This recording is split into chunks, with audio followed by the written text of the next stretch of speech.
Welcome to the Elite Performers Club, episode 003. I'm your host, Jack Crucial. Today I'm excited to speak with Rob Madden, a distinguished performance coach and physiotherapist based out of London, UK. Rob is not only just an expert, he's a chartered physiotherapist, certified strength and conditioning specialist, nutrition coach, and a certified sleep science coach. Throughout his career, Rob has worked closely with Anthony Joshua for a decade and worked with Lance Stroll, a talented F1 driver. He has also trained successful DJ Calvin Harris and Idris Elba, a superstar in the movie scene.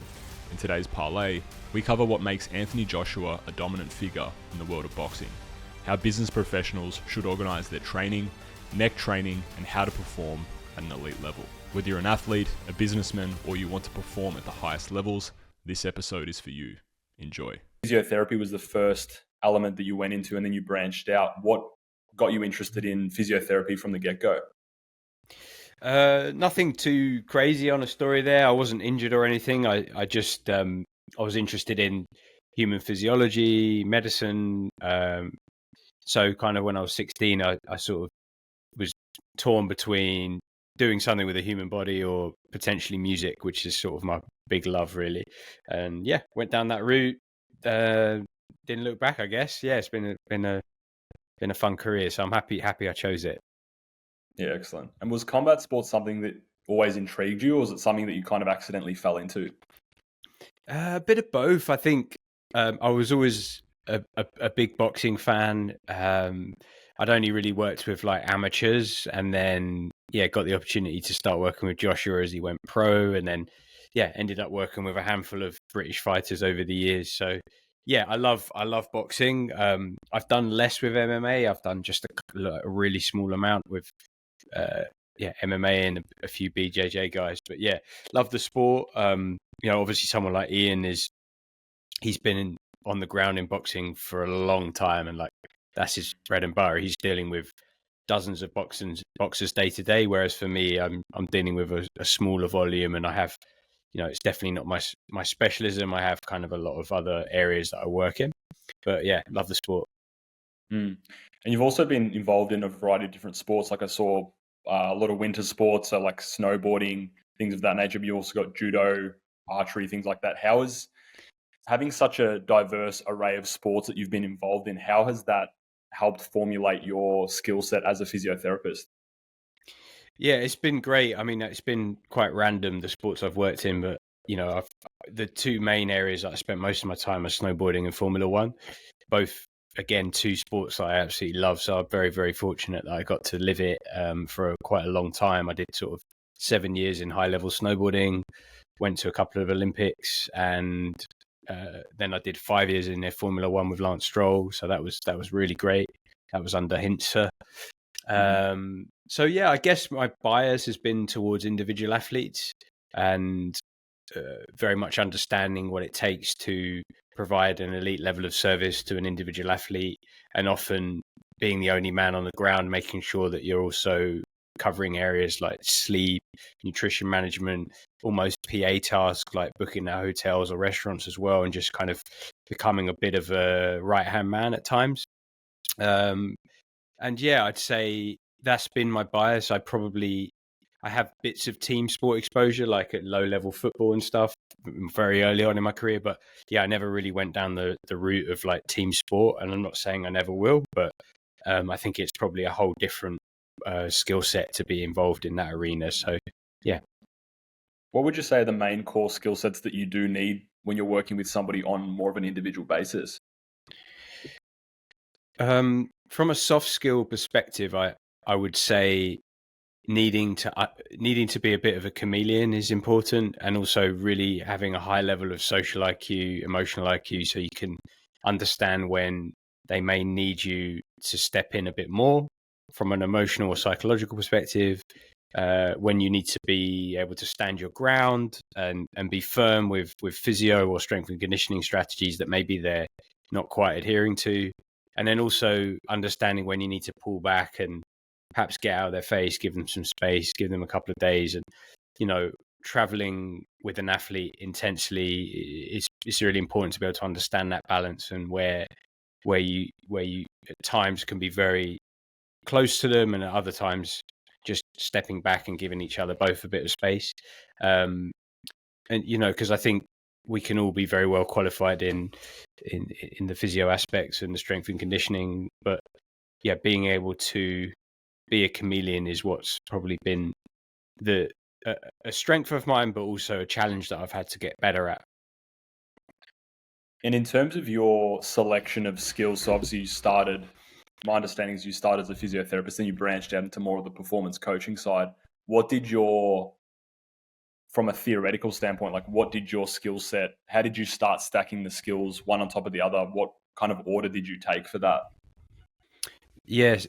So as I was qualifying, I embarked on a sports massage diploma because I thought that was critical for, at the time, around 2008. I knew I needed to have that in the bag. Acupuncture and taping, those basics that I think are fundamental and still are to this day. If you work in elite sport, you're going to need to tape an ankle. You're going to need to needle a shoulder and rub down the odd hamstring or whatever. So yeah, certainly massage doesn't take up a huge part of my day, but it's still in the toolkit. So those were the early skills that allowed me, with some fortune and good opportunity, to get into elite sport very early. I was able to bring those skills in, and even though I didn't necessarily have a whole heap of like clinical experience early on, I had done those core elements that allowed me to be a bit more employable with teams. I wasn't necessarily asking for much money in my early career either. I was just happy to get that exposure, as we know is important. And yeah, over the years, I guess the next big one, I did lots and lots and lots of courses, like loads and loads of development from a clinical perspective, but it was around like 15, 16 when I kind of was doing more and more S&C development and was getting a bit sick of being in a clinic room just all the time, and was really interested in the performance aspects, as you said. So yeah, for me now, actually, with like, if I talk to graduates, I encourage them to kind of get an understanding of performance and training as early on as they can. And if you were to have your time again, let's say it was back in the earlier 2000s, where would you put most of your focus? Because obviously you've got the sleep arm, you've got the nutrition arm, you've got the physiotherapy arm. Which do you feel, from like an individual athlete basis, if you are structuring all of their performance side of things, what do you feel is some of the more important aspects of that? Obviously every single piece comes together, but from a learning side of things, instead of maybe like investing a lot of time into the clinical physiotherapy side, would have you done things slightly differently?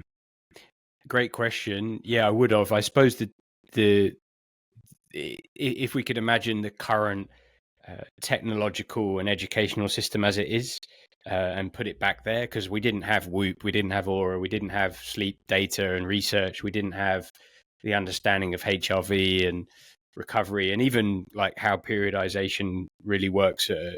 Well, we obviously understood periodization, but we didn't understand how data and wearable technology and tracking heart rate was able to affect it. So I think technology's played a big role. And to answer your question, if possible, if I could take the current setup and bring it back, like I could know everything there is in the world now back then, I would focus my energy on understanding how to periodize, and that being a very broad term for how to allow an athlete to get to their best, how to allow an athlete to recover from injury, or be resilient against injury, manage their loading, manage their recovery, manage their deloading when they're not training, their travel schedules, etc. Everything that comes from a 365 view of a year, like how are we managing this athlete? Try to understand that as good as I can, and understand where I can actually have more impact with an athlete, and say, look, we've got this data here, we've got this feedback from how you're feeling, this is my advice for the coming 10 days. The plan was to do ABC, but we just need to make a little bit of a deviation, and think about getting your body back into an optimal zone, maybe where they're starting to fatigue. And I think for me, from a general population perspective as well, managing clients early on that were really challenging, like I managed a lot of spinal stuff, so a lot of chronic pain or complex spines with lots of psychological aspects that we know come with it. I was very focused on the pain and the issue in my early career, and it was like, they've come to see me about this. The pressure is on to help them with that. And then as time went on, I realized the more I could focus on the other elements, such as, look, have you got any other goals? Do you want to lose a bit of weight? Do you want to improve your sleep? How's stress? How do you manage your stress day to day? And by starting to tap into those areas with the general population, the focus moves away from just the pain, and yet the pain will improve while you're optimizing the other things. So again, that crosses over with athlete management, but I only really started to get that probably 7, 8, 9 years out of university, and I guess that's part of the journey. But if I could talk to my graduate self, I would kind of hone in on those areas. Do you think the physiotherapy model does place a large emphasis on the fact that, I've got this MRI finding, even the onboarding process itself, it is very much what's the injury that you have, what's the pain that you have, you kind of identify with that injury itself. I know me, as someone who did suffer with a long stint of injuries myself, that was like, it was always, whenever you come back to the clinic, it's like, how's your shoulder feeling? It's always focused on that. Do you feel like even having more of that chameleon skill set where you are kind of like the psychologist, the nutritionist, the sleep side of things, do you think that's a better focus to have more of a broader understanding of health and fitness as a whole, instead of just more of a physiotherapy clinical model where it is even the exercise selection in and of itself, you do kind of get isolated to even doing things that don't give you a lot of confidence as an athlete anyway. That's how I felt. Like I was doing 6 months later using like a pink dumbbell, and I felt like I did not feel athletic at all. What's your kind of take on just like the physiotherapy model as it stands? This is a fantastic topic, and one I'm not saying I have all the answers to it, but I could definitely share some thoughts. And worldwide aspects of education in physio is obviously variable. But if you look at the sort of UK and probably Australia, we do have quite a lot of similarities. The US model is quite different. As you know, they did the 5-year doctorate. Canada as well, similar, maybe a little bit more similar to the US. And then all of the European degrees are probably quite similar. I mean, I may be wrong, but I think it makes sense. I mean, after the 3 years of training, I think you want to get out into the world and you want to specialize, or you want to fight, not even specialize, you want to gain experience so you can then specialize. But I think probably what makes most sense is a sort of postgraduate year, that 4th year, or in the US, maybe the 5th year, where you are starting to specialize in an area. And I'm not saying that would work for everyone, because early specialism is a bit of a debate in itself. Like, some people might not know what they want to do. But if you take, for example, MSK as an area and managing pain with that versus neurology or respiratory, there's such different areas that you can only really gain the necessary knowledge to do a good job in those areas by spending a bit more time with education. And I think certainly on my degree, I didn't understand S&C at all. Like, again, as you've alluded to, the way we train comes from the history of physio, and it comes from like the rehab side, the 3x10, the low load, the old school philosophies that are improving. But when you spend enough time with strength coaches, you realize that the body can be pushed very hard, and we can push with higher loads and higher intensities that some physios don't quite understand. And I'm not saying all physios don't understand, but certainly there's still a gap there. So yeah, it's a good one to debate. I think that I certainly didn't feel that well equipped with those areas of knowledge as I qualified. And I kind of, through trial and error with managing pain as well, I found that these clients were coming in and you'd ask them, how's your back? And they would just say, yeah, it's the same. And these are the clients that have had pain for 10 years. So I started to shift my philosophies when I was on Harley Street with, James Moore and those guys, Jeremy Lewis and stuff. And it was a matter of saying, hey, how are you today? How's your general health been this week? Or how are you getting on with the program we wrote, the exercise program? And so the first question was, I tried to be on the front foot, and if they were more someone of a low mood type personality, it might be a matter of, how are you getting on with your exercise program this week, with a positive tone, and then they'd say, yeah, it's been difficult. My back's kind of stopped me doing everything, and say, oh, but you still managed to do some of it. That's great. Like, which bits did you find easier? So you're always trying to find that positive, and then delve into maybe a sidestep. Like, yeah, last time we spoke about stress and sleep, and if you were able to just dial your sleep in and get a little bit more sleep, that would hopefully help your stress. How's that been? And so you start on the front foot over a couple of controllables, right? They can't control their pain. They can't control that there's no quick fix to it. So you're giving them some actionable tasks that they can gain a sense of internal locus on, and actually feel that in doing so, they're also educating themselves on how these things will impact their back. And eventually, what I was finding with some of the most complex cases of my career, through months and months of chipping away at the tree, I was starting to see their pain was improving, and their personality and mood and everything was also improving. So these are things that just come with time. But I do think that as physios, we should have a better understanding of perhaps this broader style of coaching and management with clients. Like, as you said, we're too focused on pathology and medicalizing things. Absolutely. Yeah, and that's been my experience as well. When we have focused more on what they can do, or even just the end goal that they have, if that's the main focus, instead of how's your back feel, how's your shoulder feel, it just seems Totally. to, because whatever you focus on, they even said they show that with the stress response pattern. Like, if you're continuing to ruminate over the same injury that you have, that's going to slow down the healing process in and of itself. So if the focus is instead on what they're trying to get to, you're just going to have a lot more success, and it's more enjoyable for them. And that's even why I think having that S&C toolbox is really handy, because there's so many things that they can probably, like, let's say they've got an ankle injury. They've got the other side of the body. They've got so many upper body that they can train the upper body. So they've got so many things that they can get wins with. And then you're kind of just doing the rehab stuff as kind of like a prehab thing before the session starts. And I think I've had just building a system out that way, like giving them full protocols instead of just, we're going to do some calf raises for the ankle and that's all I'm giving you. And then they're very, very poor at it.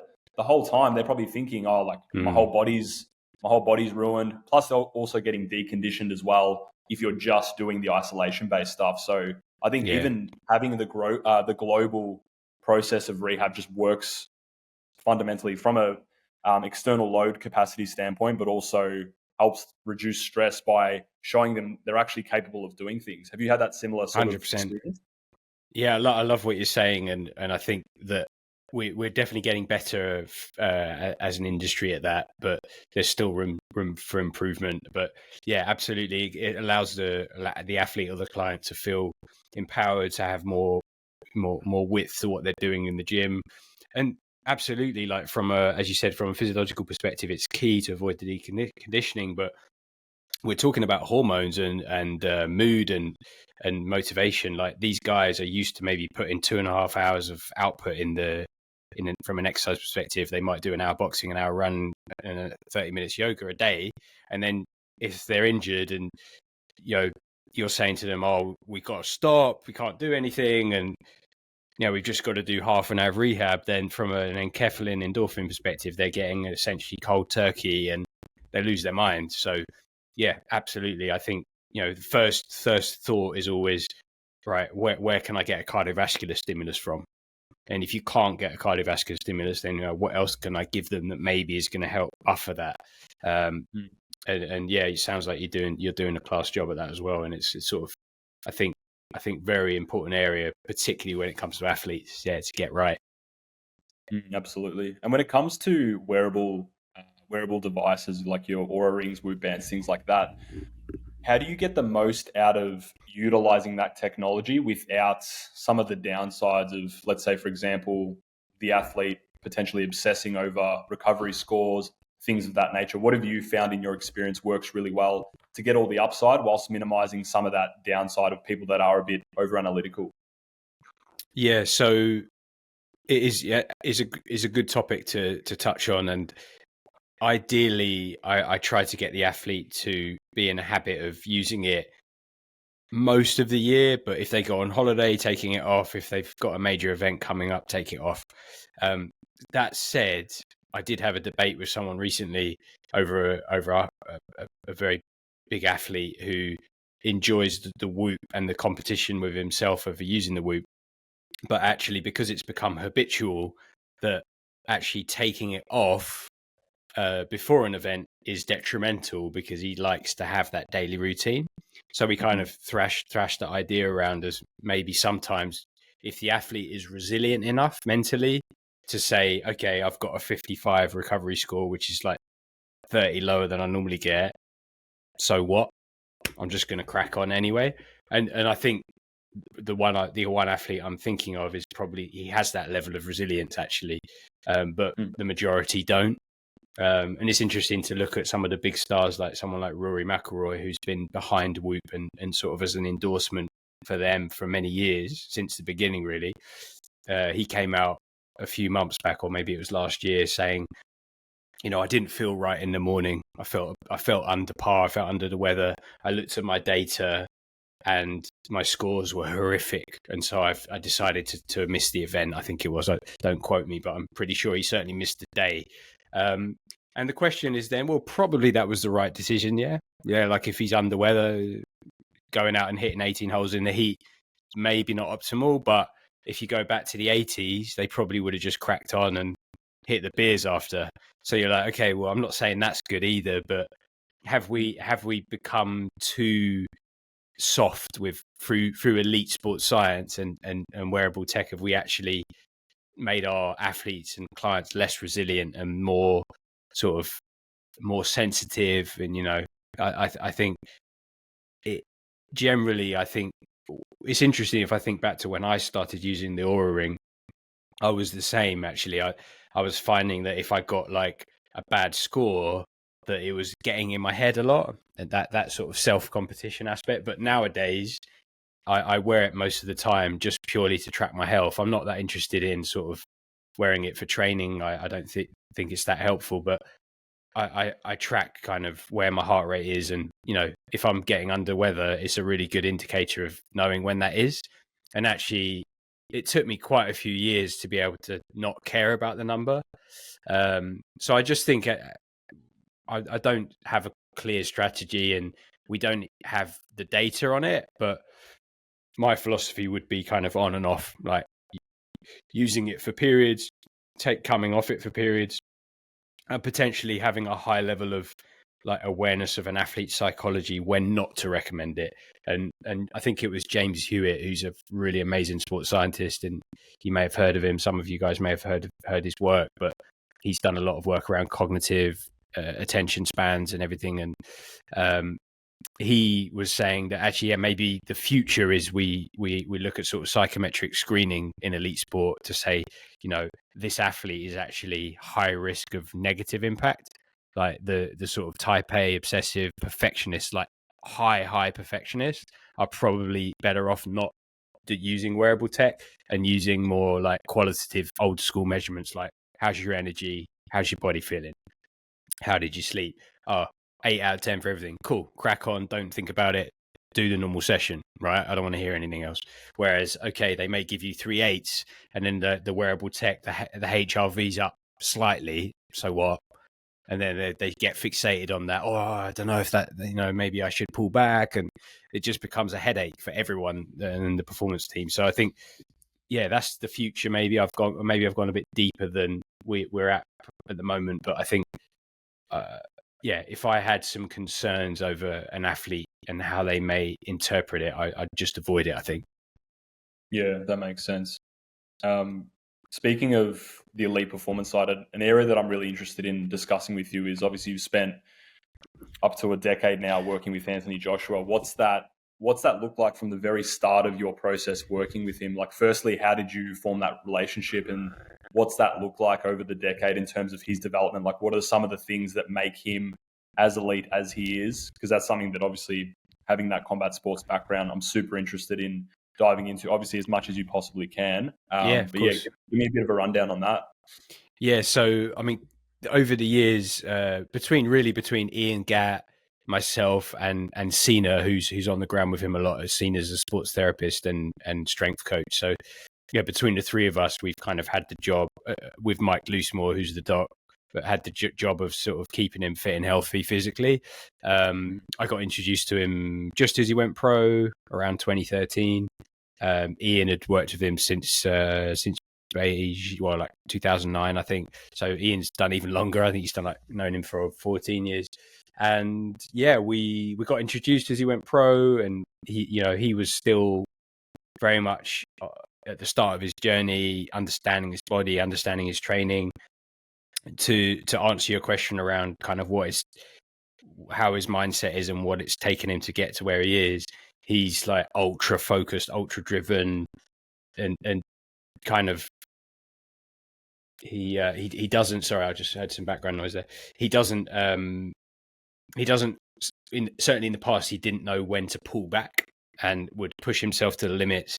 At one point he gave himself a lumbar stress fracture at the age of like 25, 26, which is quite rare in itself, but because he was smashing a tire with a hammer like too much, and that was probably when, as a performance team, we didn't really have such a good grip of what his training was day to day. He was kind of he had a coach here, he had another coach there. Yeah, he was doing a bit of what he wanted, and it was all a bit loose and disorganized. And in time, we sort of formalized that, and being able to. Jamie Reynolds was with him a long time, and he did a great job at improving his understanding of periodizing his year and managing his interval work, managing his sparring, managing his neck training, and all the different variables. And yeah, it's been a real challenge. It's been incredible. Like his personality has really always been the same. Like he's an absolute legend. Like we're all lucky to work with him, and yeah, he's a very funny guy, high energy, and yeah, honestly, it feels like such a privilege still. And like when I was in Saudi before earlier this year, it was just good to see him back on top and performing at his best again. And yeah, I mean, it's impressive to see his work ethic and the fact that he still has that, like, despite like huge financial success, and he's still got that grit and resilience to just keep going. And yeah, incredible individual. And what do you think keeps motivating him, even though he does have all the financial success and things of that nature? Would you say it's more of the legacy within boxing, or what's your understanding of that side of things in terms of, it's like the classic when the fighter, it's like you look at Conor McGregor, he's probably taken the complete opposite direction to what AJ looks like he's taking. What would you say is his main drivers, obviously working with him closely? It's a good and a deep question. I think when it comes to that type of character, they're like 1 in 100,000 or 1 in a million. And I see the same traits in high net worth individuals or successful actors or DJs that I've worked with that they just keep going. These guys, I've worked with people that are worth multiple billions of dollars, and they still absolutely hustle and turn up. And it's unique. And I guess to answer the question, I probably can't answer the question because I'm not that myself. I admire those people, and I watch them with such curiosity. And I think, if I had 100 million or 200 million, what would I do? I'd probably be chilling and playing a bit more golf. I don't know if I'd still be like getting stressed and hustling day to day. And does that mean I've got a weaker mindset? I don't know, but these guys are incredible and unique, and they do keep going. And despite financial success, whether it's him or a businessman, they keep pushing. And I suppose it comes down to personality, and as I said, one in a million personality, where they maybe from their grounding, their family life, their parenting, their backgrounds. Like his mother is incredible, his family are great. He's a super grounded guy and has always had that sort of very much feet on the floor. So I guess, he sees the big picture for his own personal growth, but those close to him for the future. Yeah, that makes sense. Yeah. And in terms of his you're saying like the mindset's a 1 in a million thing. Does he have anything from a physical standpoint that you would say separates him from a lot of the other athletes that are in the British boxing system, which is just like, yeah, he's just miles ahead of anybody else within certain physical qualities. Yeah, for sure. I think from a physical perspective, his genetics are also like pretty exceptional. And from a fast twitch perspective, he has a very elite level of natural genetics and fast twitch capacity, as well as the ability to gain strength and gain muscle size. Not that he always wants to, but all he needs to do is look at a weight and he gets stronger. So actually, it's something that he's a little bit cautious of, actually getting too muscly, because obviously you don't want to be too bulky in boxing. But yeah, from a physical perspective, he's quite special, and from all the athletes I've worked with over the years, he's probably one of the most, if not, I was going to say he's the most prime. It would be unfair to say there's anyone that beats him. I think only, especially if you start looking at longevity as well, like his body's taking a pretty good battering from an injury point of view, but yeah, he's still going, and I haven't really seen him dip, He's getting into his mid-30s now, and he still has a really great prime physique, and hopefully that continues. But again, someone like LeBron James is maybe a great worldwide example of someone who has that great resilience and longevity and physical prowess. And I think it's a matter of them doing the simple things really well consistently over the years. Like LeBron does everything meticulously, from his sleep to his nutrition, and Joshua's much the same. And when it comes to training people in the entertainment industry, obviously you've had experience with like Calvin Harris, Idris Elba. What was your role, and what similarities were there when it came to working with those guys in the entertainment space versus more of the pure athlete approach? Yeah, so it's definitely a big difference between elite sport and like the entertainment industry, and not necessarily those guys who they're both legends, but if I speak broadly across the whole like industry of like music and acting, and they're running crazy schedules, like insane. They're performing one weekend in LA, then they're flying back to Europe, and Idris was like always busy. He makes a movie, and then he goes and does a DJ set somewhere else, and then he does a charity event somewhere else. And I think the challenge with those guys is actually managing their nervous systems and managing their stress and stuff. And I think like the busier these people are, the harder it is to like have consistency with those basics, as I just said, the nutrition, the sleep, and the training. And a lot of them are so busy and so hectic with their travel schedules, they can't necessarily even have a trainer with them all the time because their schedules are so volatile. And I think probably the future maybe for that industry is that these guys bring in coaches or trainers to be with them at least some of the year so they can have that support. And again, like I said, like these guys can potentially sort of take their foot off the pedal, the ones that have great success and have made enough money to be stable, but they still keep going because of their legacy and their passion for that industry. So yeah, I think for me, I love working with that type of client, and I think the challenge has always been managing their sort of slightly rock star travel and sleep schedules. Like, how do you actually get the most out of a session when they're tired or stressed? And I think that blends nicely into the international travel that both athletes, entertainers, business professionals, all of those archetypes need to do. What's some advice for that specific class of people? Like, what are some of the things that they can be doing to plan, like jet lag planning, things like that?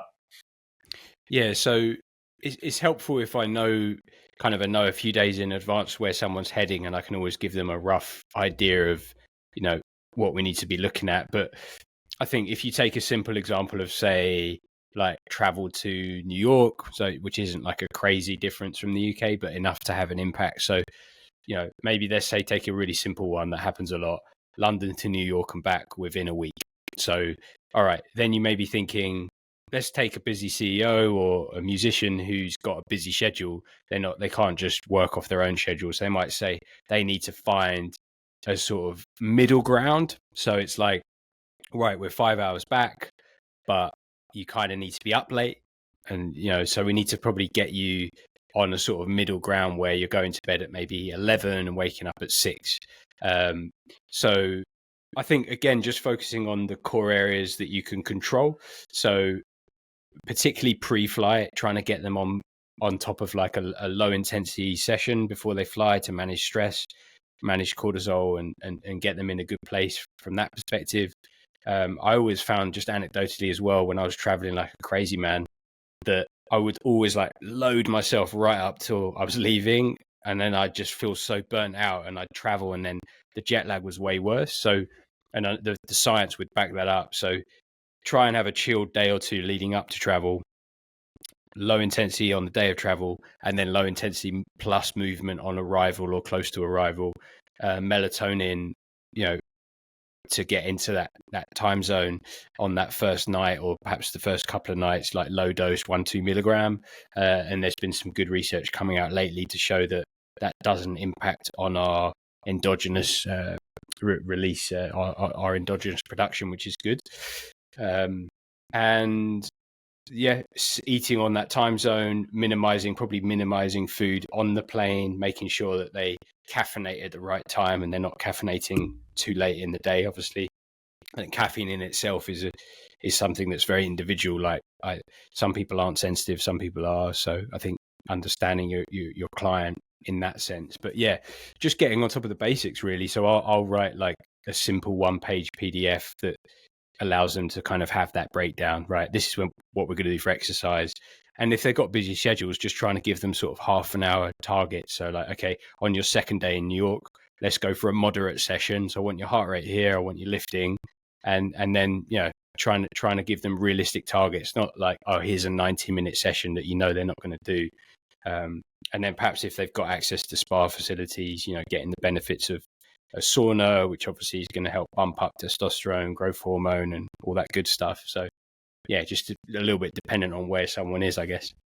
Yeah, and that's really good advice, like macro advice, regardless of, obviously everybody's schedule needs to be individualized, but I think a lot of people can get a lot of benefit out of just those more macro advice points.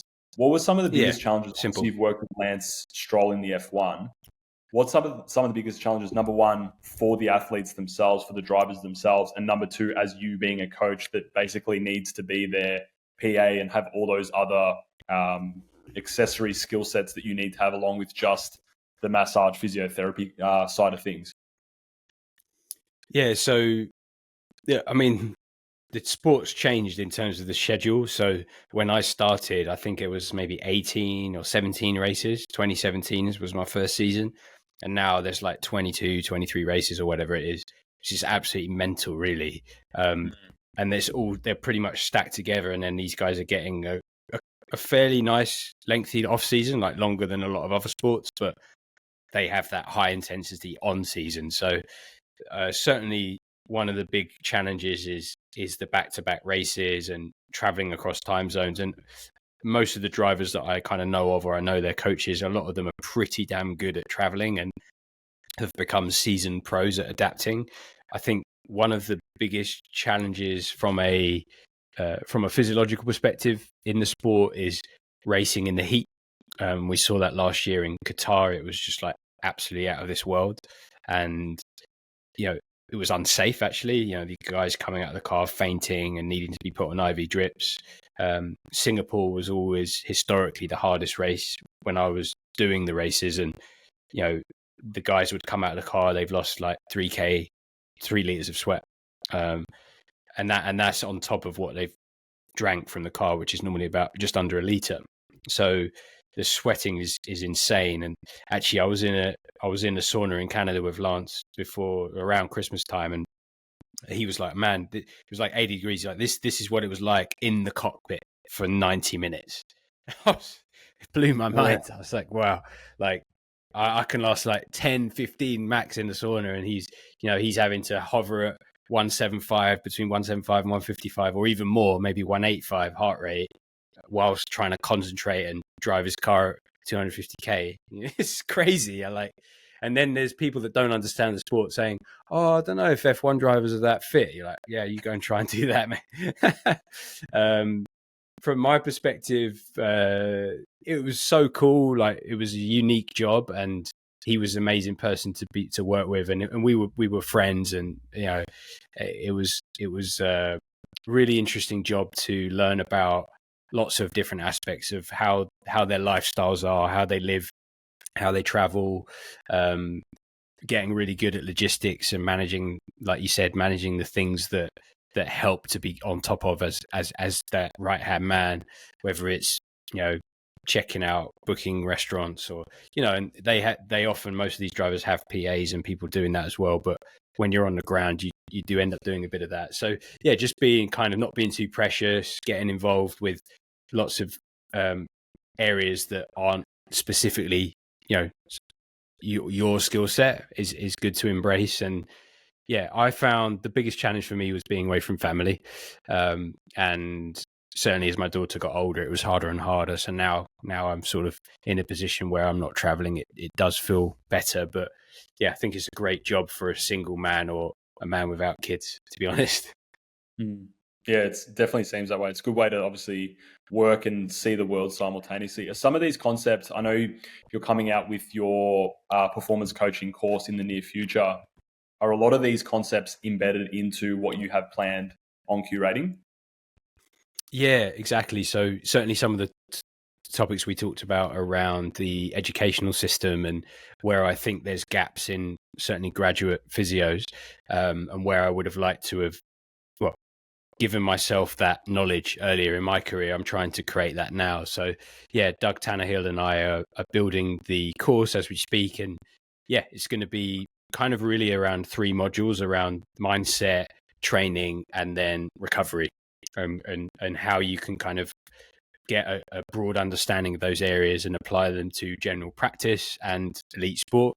But one of the core philosophies of this course and myself is that how do we ethically retain business in the world of private practice or elite sport? I've worked with my clients for years and years and years, and I'm not rubbing the same part of their body and saying, "Oh yeah, we need to keep massaging this tissue." I'm trying to optimize them and look at other areas so that I can say, "Look, I'm a phone contract to you. You see me once a month." And they come in and they might have an issue. They might want to focus on talking a bit about sleep. They might want to show me their wearable data. But I'm more and more in time, I've got a very big caseload that kind of never leaves me because I give them that value. And so for me, it's about, very much ethically staying busy as a physio and not just working off that old school model of, cool, 4 weeks of physio, then I'm never going to see you again. Yeah, and that should be the way business is conducted, more so you actually being a valuable asset instead of, like, I've heard of some absolute horror stories in like chiropractic and other disciplines where they feel like they need to come back, otherwise their spine's not in alignment or anything, like just absurd things that have just been debunked 50 times over. But that's just the model. Like, that is more of the old school way of getting people to come back instead of actually being an asset to their lives. Well, I actually had that yesterday. So a really good client of mine, he said to me as I was working on his back a bit, and he said to me, "How's the alignment?" And he's got a kyphosis, no scoliosis. But my comment was, "Your alignment's fine." And then I just re-expressed, you box a lot, you have a kyphosis. This is the way we kind of manage that long term. But how do you, what do you do, Jack, when if someone says, "Oh, maybe they've had 8 years of chiros telling them that they're out of line"? What do you do so that you're not maybe like blasting it down with an Uzi and saying, "Oh, that's bullshit. That's not the case"?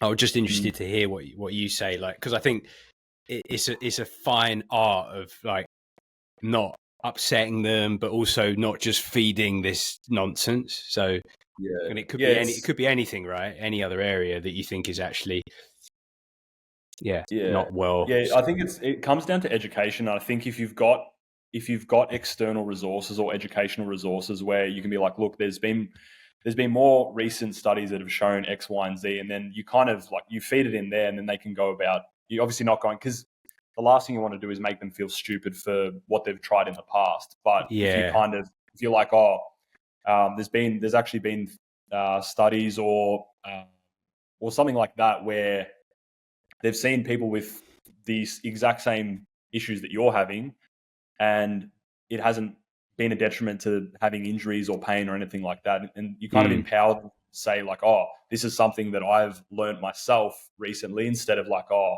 how can you be stupid enough to do something that isn't backed up with whatever's currently available from the best practices. And you're right, there's so many things that, and I think that's where we're lucky as well. Both of us have social media platforms. So I think when I'm taking somebody on as a new client, they've already read a lot of, maybe even 1 or 2 years of things where I can openly say that to a broader audience, and I'm not saying it directly to an individual. And it kind of gives them that like unique insight into, oh, maybe what I've been told in the past is bullshit. Maybe maybe I don't need to worry about my shoulder blade winging, things like that. So I think you and I inherently have a bit more of an advantage than someone coming in off the street.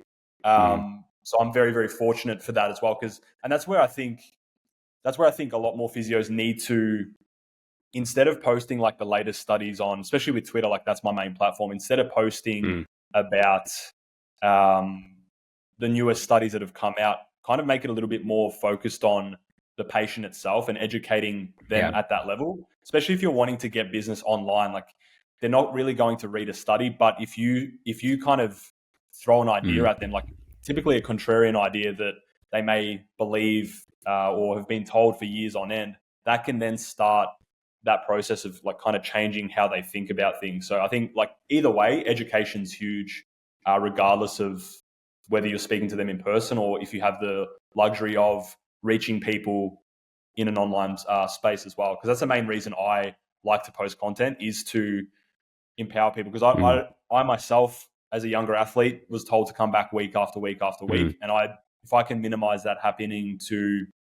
even just one person online, like I've done my job, sort of thing. Yeah, nice. I love everything you said. And I think there's it was a podcast with Peter Sullivan, and all around, this was quite a few years ago, after Tiger Woods said, I had to stop, my sacrum was out of place. I'm sure you remember. And Pete did this whole podcast on how, like, on language and control, and that the sort of some of the US models around chiropractic care, and how, Tiger probably wasn't told your sacrum's out of place, but his own belief system is interpreted that way. And I always thought, like, I actually went down a sort of thought process of what would I do if I had one of the most famous athletes of all time, like him, MJ, LeBron, those types of client. Like if they came to you and Tiger comes in the room and he's like, he's going to want to tell you his own story that's come from like seeing 50 people over the years and his own beliefs. How the hell would you slowly undo that whilst hopefully delivering a service that you feel like he's happy with what you've done? Because your ego would want to please him, right? You'd want to say, I saw Tiger Woods today, he thought I was good, and then it's like, wow, that's a pretty damn huge career moment. Or would you just say, you know what, I don't care what he thinks of me, I'm just going to tell him it straight up? That's kind of cool as well. But yeah, it's interesting. And now you see, it's really deep, because you see his son, who's a decent golfer, but you see there's this video of him like taking a tee shot and then like collapsing, and I don't know, he's like 13 or whatever, but he's like collapsing, holding his back. You're like, wow, it's like he's having similar issues and he's behaving in a similar way to how his father behaved. And look, Tiger is still the GOAT, and he's still playing, right, and he's still hobbling around. But it's interesting to really think about how, I think a topic we've talked about a lot this conversation is control. And an athlete of that caliber is going to have a sense of needing to be in control, right? And we've all met them, the ultra successful type A individuals that have won everything, and they're obsessed and they need to be in control, to the point where it's almost like maybe the term control freak isn't fair, but that would be kind of how you'd classify it. So then how do you kind of have someone who's come in and had that control taken away from them from practitioners that have said, hey, let me tell you, this is what's up, I'm going to do X, I'm going to do this. I'm in control of it to make you feel better. Crack, bang, wallet, whatever it is. Nah, everything's good now. You're in a line. And you're giving, in that moment, where you've controlled the situation, you're giving that sense of control back to the athlete or whatever. But then the athlete still doesn't feel in control of their pain, right? So it's like, I'm not saying this is something that we conclude, but it's just quite an interesting one. And for listeners that haven't heard that interview with Peter Sullivan, they should definitely check it out. It's just interesting to think about these things. And, you know, we are all going to get this type of client come in the room that puts that pressure on us. And it's, you know, what do you make of that, Jack? Like, it's, as you said, do we have to do a good job of educating these clients and trying to give them as much control as possible? I think it comes down to ultimately having, if you've got a really high emotional intelligence and you're able to communicate at a very high level, like you'd almost, if you're working with Tiger and you're looking to educate him with something that is contrary to what he believes, then your ability to communicate just has to be next level. And I think probably also depends, like if he comes to you and you're the expert in that situation, I feel like, and that's the same with anyone that, because I feel like even the fact that people have sought, like the people that reach out to me online as an example, they haven't just come into a clinic and gotten whatever physiotherapist is in the clinic. They're looking to work with me specifically. So as a result, they're going to have a high likelihood to trust what I have to say, especially if a lot of the content that I'm saying is like, rounding your spine's not bad for you. Training your neck, which will be the next thing I want to discuss, because I know F1 and boxing has a lot of that neck training involved as well. So I think even as a practitioner, I think that's the biggest value of even just establishing a lot of credibility. Like even the athletes that you have worked with, Rob, you're automatically going to, like, if somebody in the general population starts working with you, you're already on a very good playing field in terms of, well, he's worked with some of the best in the best across multiple sports.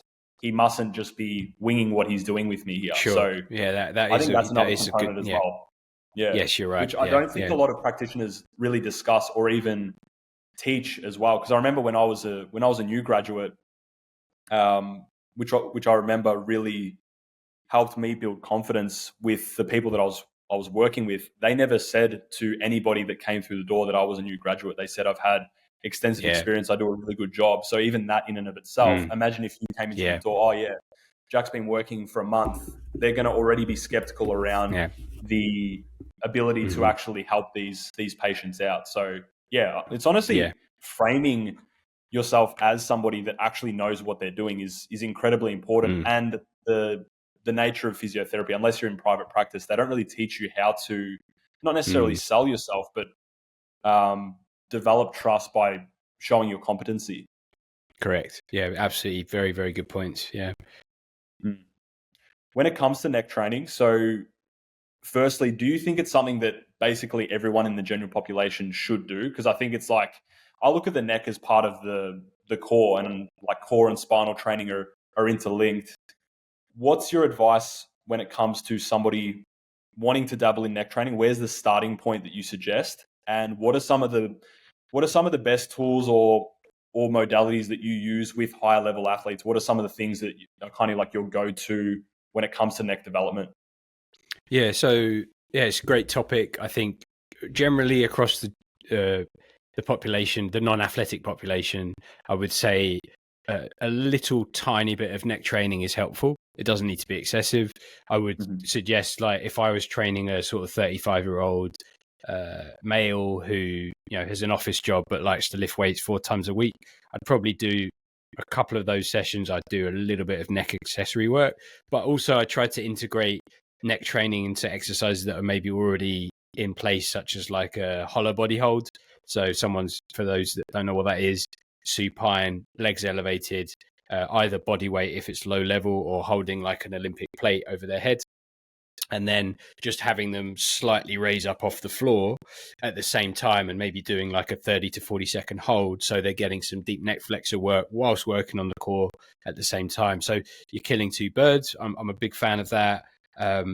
Maybe even, when it comes to like athletes, I've even played around with like loading isometrically the neck while they're pushing the prowler. So then that becomes a little bit more sport specific to say rugby and NFL.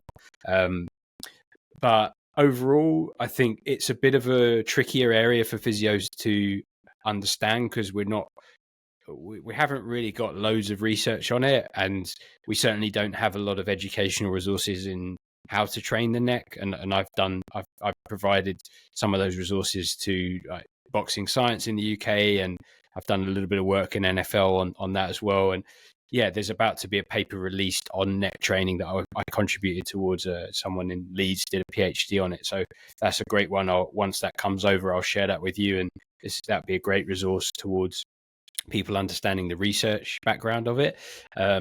But generally, the first thing as a physio and a coach is, how do I do this without injuring them? Right. And then secondly, it's right, what's the sort of end goal with this? And I think generally, some isometric biased work is probably the safest bet. And then if we are doing concentric work with a harness wrapped around the head against a cable, or perhaps even just a band around the head, working in kind of half ranges of rotation and ranges of flexion, I generally kind of take less risk when it comes to extension. I much prefer to work the neck in neutral into extension than I've always debated and argued with AJ about him doing hyperextensions because they're not particularly great for the neck. And yeah, I think for me, being able to start really simply, like I think you can use suspension trainers, TRX type models. Actually, there's a model in the UK, FK Pro, that has like a head harness built into it. So the patient can actually use their own body weight to load isometrically in all planes. That's great. Big fan of the Neck Flex, which is like a US device made in the US by Scott Dickinson. So it's like a platform sliding on one on top of the other. And that's quite nice. You can tailor resistance on that. So that's particularly good for the general population. But when it comes to kind of elite neck training at Formula One or boxing, there is a need to load heavy. And how do we do that safely? I think typically for me, it's about using a harness and either hanging a plate off the side of the head, like from a chain or on top of the head, or actually grabbing the harness as the practitioner and leaning the body weight on that. And you can use dynos or suitcase weighing scales to sort of track force to see where you're at. But being able to kind of pull 30 to 50 kilos through the neck as the athlete braces to really allow them to build that level of rate force development, strength, hypertrophy that's needed to benefit their sports, and obviously the knockoff being that it can hopefully reduce their concussion risk as well. Yeah. And what would you say are the benefits of neck training for the combat athlete? Because I've got, like, my understanding is the mechanism of concussions having that rapid brain movement within the shell of the head. It's very, very hard to mimic that within the context of exercise prescription. And the more that I'm learning about just neck training as a whole, because I've created a resource for that, and it's had like nearly 6,000 downloads, which has been really successful. And I'm making a new one on that in the near future. But my understanding is, I think it's good for like building robustness of the neck, especially for grappling athletes where they naturally do get put into those grinding isometric positions. But I would say that my understanding so far is you're better off learning, or when it comes to like the rate of force development stuff, like the really rapid stuff, I think there's probably more benefit getting better from a skill acquisition standpoint, learning how to, especially if you're a newer combat practitioner, like learning how to turn with punches. Like you see Nate Diaz and other athletes that take a big hit, they do tend to roll with the classic roll with the punches. I think using neck training and getting all the upsides that you can control within a confined environment like the gym, but not trying to necessarily do it as much when it comes to like the concussion-based side of things. What's your kind of understanding with the teams that you've worked with in terms of the main benefits that you're trying to actually elicit from neck training? Yeah, so you obviously know a lot about this area as well, which is great. And I think what we know from speaking to Mike Loosemore, who's done a lot of, he has his PhD in concussion, He's head of British Boxing Medical. He's also been a part of this movement towards GPS gum shields and tracking rotational load, linear loads on the head. And from what he's told me as well is that, and we know this anyway, obviously rotational load is worse on the brain. So when it comes to actually, the question of can we recreate that with a harness or a cable, I don't know. Like, how do we even prove that? But I love what you're saying. I think building a level of robustness through, a periodized approach to neck training through a camp. So a little bit of hypertrophy work early on, a little bit of heavy work mid camp, and then maybe increase some speed work, like moving the cable quickly, and even having someone pull the cable fast, so they're having to react, both from a rotational and a side flexion perspective, could add some value. But again, these are just kind of ideas that I've had and played with. They can't be proven necessarily. How do we prove them? It's so difficult. But I do agree with you there. I think the best way, to an extent, to get used to minimizing impact of rotational stress on the brain is actually going to be through the sparring as well. There is another device that I can't remember where. I think it's from Canada actually, but it's like a helmet with a weight on top of it, and it sort of whirs you. So like a circumferential. I can't say the word. Circumferential load. Is that like the iron neck? No, it's not the iron neck. It's different to that. I will get the resource, and I'll send it to you, so I don't do them such injustice. But it's it basically gives you the feeling of being off balance slightly, and you're having to control it. Do you remember those like devices we used to play with as a kid that would like wobble in your hand and create so that like on top of your head, it's like a gyro type force. Right. So that, again, there's someone doing some research in that area that could be interesting to look at from a sort of rotational brain impact. Is there some benefits there? Quite possibly. So I'll dig out that resource for the listeners.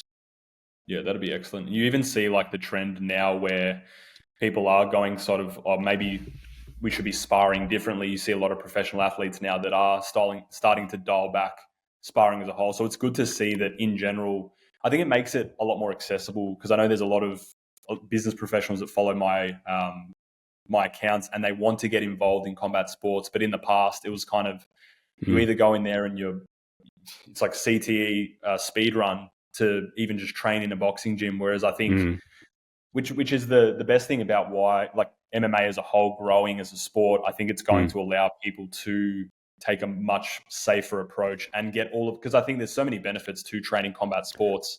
But obviously, if you are someone who is worth multiple millions of dollars or is involved, like as a CEO who's responsible to make high-level executive decisions, it's kind of not really worth the risk of potentially having those traumatic effects. So I think the more that we learn about the concussion side of things, and even just like how to mitigate that as much as possible, whether it is the neck training side of things or even just doing more sport-specific lighter drilling, I'm really liking the direction that fighting's it's not as barbaric as it once was. That you're getting a lot of just like pure athletes that are coming into the sport instead of guys that are just trying to like release and let off some steam. So have you noticed that, like with your 10-year journey with AJ, have you seen that that progression in combat sports just become a lot more legitimized over the last decade or so?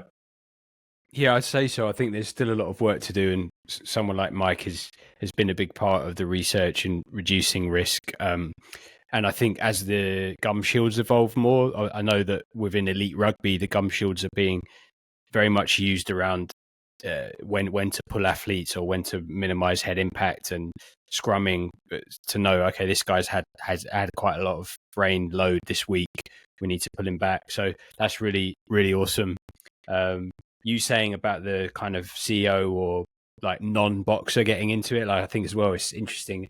Idris was actually like, he took a big hit on one of his fights. He was training for a kickboxing fight for TV, which was crazy in itself. And then he actually took a fairly good knock and gave himself a slight concussion.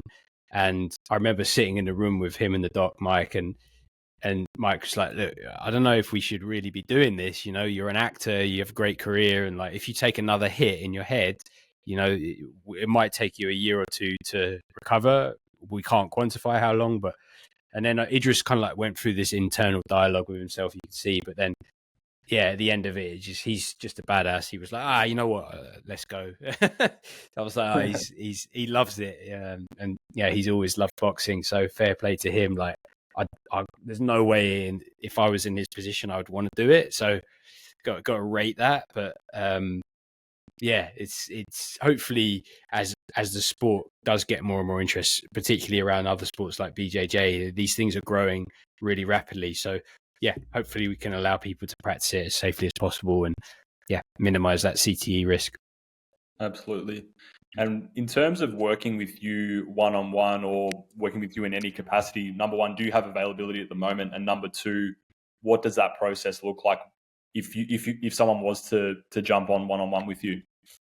Yeah, so I'm based out of London. I manage a whole heap of sort of clients, everything from recreational weekend warriors to athletes to musicians, and always happy to give second opinions around spines as well. That's probably my main area of sort of where I can deal with sort of complex cases as well.